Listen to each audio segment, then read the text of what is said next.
somebody gonna pay me? No contractor will fix that because you refuse to pay me. This contractor destroys his customer's new bathroom after they refuse to pay for his hard work. I get it. No, you don't. I do understand.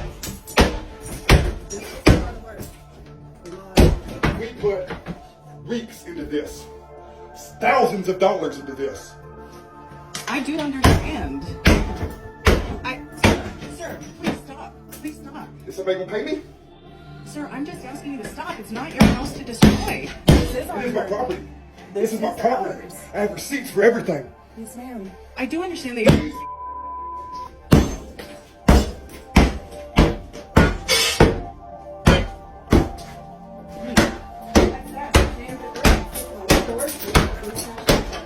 So, I need to ask you a question because Leanne is telling me that you walked in the house and you're telling me that you were invited in?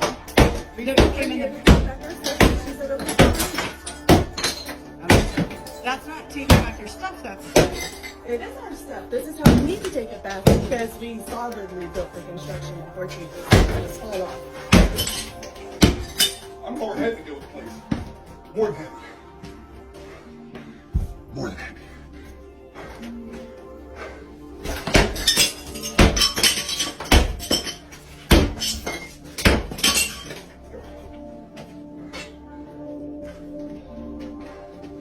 Let me tell you something. No contractor in the state of Colorado will fix that when they found out I took it back because you refused to pay me. No one.